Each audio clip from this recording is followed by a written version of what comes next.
Hello and welcome to today's video. This time we'll be taking a look through the recently republished Weasels Ripped My Flesh from New Texture.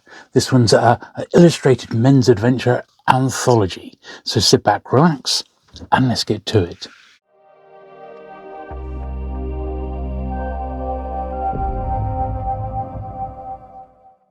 Okay, so here we are with the revised and expanded hardback edition of Weasels Ripped My Flesh, and this is the latest entry in the illustrated men's adventure anthology. And just look at some of the names that are included inside here.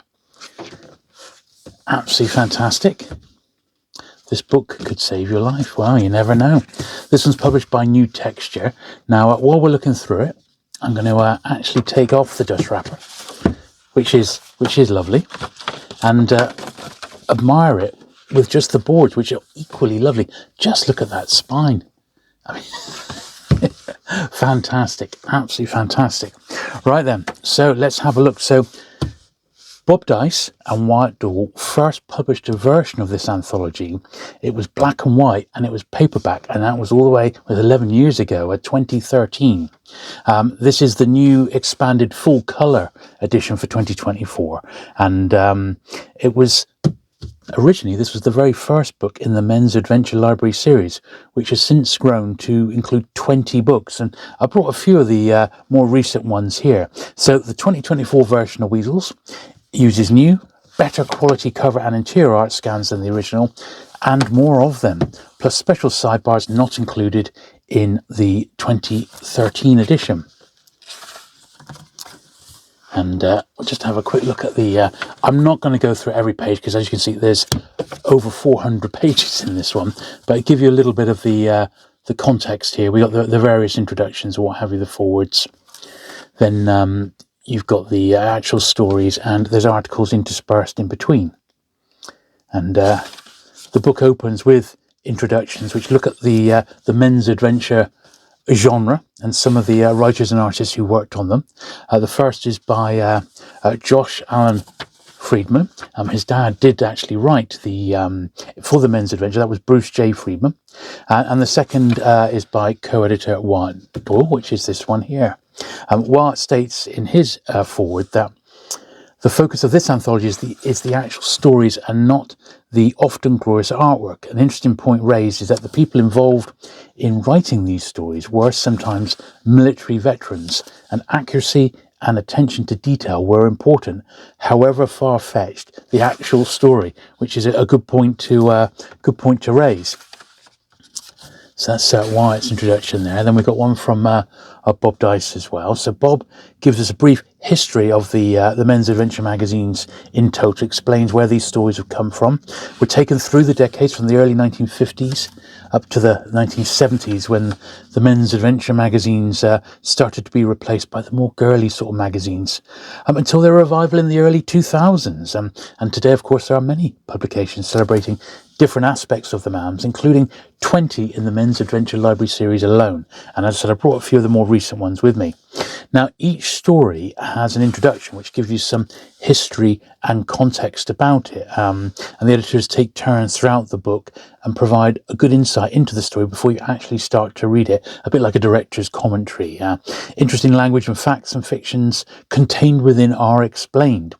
Now, the title of this book, and that's what we're looking at here, is also the same as the famous Frank Zappa album, Weasels Ripped My Flesh. Now, Zappa had a copy of the Men's Adventure magazine that had the Weasels as its lead story, and they borrowed it for the LP. This is, of course, the first story to open the book and sets up the format. So we've got a bit of a background. There is the original Frank Zappa LP, a jacket. They didn't use the actual magazine there. By Mike Kamen's Man's Life, September 1956, and that great cover art was Will Halsey. And then you get the original spread, so that's what the original magazine, the double page spread, but then you get it beautifully reset. Inside the book you do get the occasional advert, a little vignette and illustration, and that's sort of how it's set up. So that was on the main story. This one is about the Beat Girls. There's a little bit about the Beat Girls there by Bob Deis, and then a Beat Girls story. And that is your format going through. And I think it's a really, really great way to look through these magazines and have them in a much more convenient form, because a lot of these are really expensive nowadays. They've become quite the collectible, and many people are tracking down sets. Some of them ran for a long time, some of the magazines, others just like single issues. But they do reckon at its peak, some of the magazines were having at least 100,000 print runs with lots of subscribers as well. But I do like the way they got a few of the original adverts interspersed here. This is good. This is obviously about Lawrence Block. And you may remember, in fact, I'll bring this one in now. You may remember one of their recent additions to the Men's Adventure Library was this one, which pulls together pretty much all of Lawrence Block's Men's Adventure magazine stories. Similar format to this one. Absolutely fantastic book. Can't recommend this highly enough. Very, very similar to this. I got a couple of the other ones as well. There we are. That was the mass market paperback. And you can also buy that one in ebook as well. But here's one by Lawrence Block. Now, he was writing under his pseudonym, Sheldon Lord. This was from Real Men, June 1958. She doesn't want you.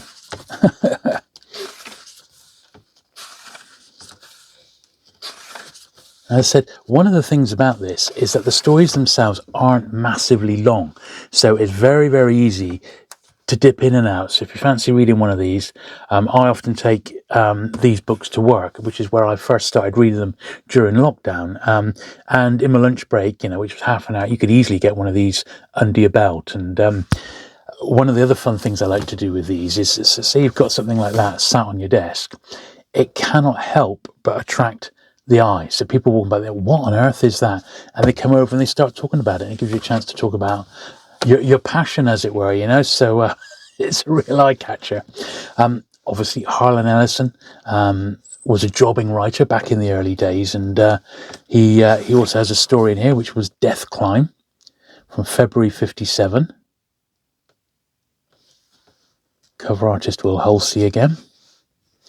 Yes, it says a little update there from Wyatt Doyle. So we lost Harlan in 2018, though his legacy in print lives on with recent releases of his greatest hits, as well as reissues of his historic Dangerous Visions anthologies, and at long last, the premiere publication of the final volume in that series, The Last Dangerous Visions. And he allowed us to purchase reprint rights for another Lost Ellison yarn that will appear in this book's sequel. As part of this book's initial release in 2013, Mark Campbell hosted a contest to win signed copies via the Dangerous Minds site. Winner Weasels entrants competed to see who could cook up the most outrageously entertaining Weasels Ripped My Flesh style Men's Adventure magazine headline. Though he was ineligible to win the competition, Ellison, who knew from fighting weasels, four-legged or two, entered anyway, the only Weasels contributor to do so. His entry: Ants assailed my anus. Age did not mellow him. I thought it was fantastic. Oh dear. Anyway.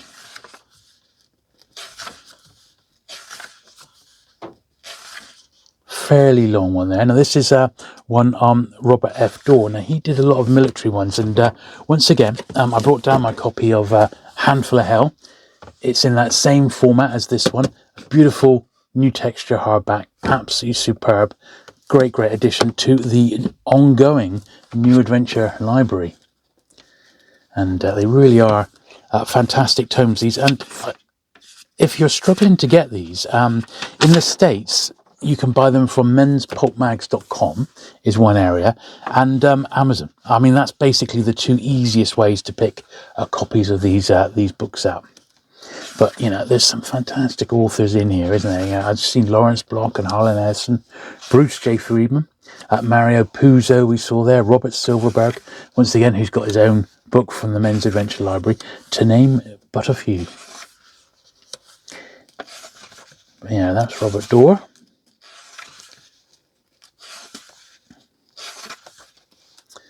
This one's by Bruce J. Friedman.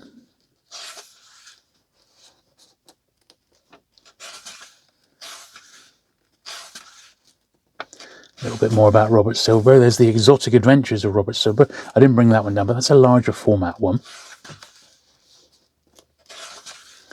And you can see the format of the book really clearly now. I've got to say, the actual feel of the book is fantastic. If you have a look, and I've pointed this out on the Lawrence Block one, you can see the little pigmentation effect on the paper. It's almost like reading an older magazine or a brand new comic book page rather than the printed page. It doesn't feel like an old comic book page, but it does look like one, and that really sort of helps sort of add to the experience of reading one of these, really. One of the other little highlights of this book when I was going through, and I think it's coming up quite soon, is that Bruce J. Friedman's son, Josh, actually interviews Mario Puzo. The Godfather indeed. That was when he just became so big. And, this copy of Mail here from August 69, they do play on it. They realised they had a bestseller on his hands, and they made the most of the author. Brilliant. So that's quite a nice little bonus, that one. Very cool indeed. Excellent. Well, you get the idea. So there we are. I mean, we can't go through the whole thing, but towards the back you get the full catalogue. You see the full listing of the Men's Adventure Library, which is here. A lot of them are in softback as well as hardback. There's slimmer versions as well, and you can get most of them as ebooks. Obviously, some of them, like these great ones on Samson Pollen, don't really lend themselves that well to ebook form because they are proper coffee table art books. But even so, you get the idea, and they're just absolutely gorgeous. I really, really like them, and they are building up into a terrific library. The other one I brought down was another one which came out, I believe, last year, which was Atomic Werewolves and Man-Eating Plants. So this is merely the next edition in the rather fantastic Men's Adventure series. So there you go. Well, you know where to buy them. menspulpmags.com. New Texture is the publisher, or you can go onto Amazon and pick up copies from there. But absolutely fantastic, and I think you're going to really, really enjoy it. If you want something a little bit different, and definitely a talking point, then I think you're going to absolutely love these. Anyway, there you go. So I hope you've enjoyed that little look through Weasels Ripped My Flesh. It comes with my highest possible recommendation. If you've enjoyed today's video, do please give it the thumbs up. Do please hit the subscribe button for regular vintage men's adventure action, and I shall look forward to seeing you again very soon. Bye.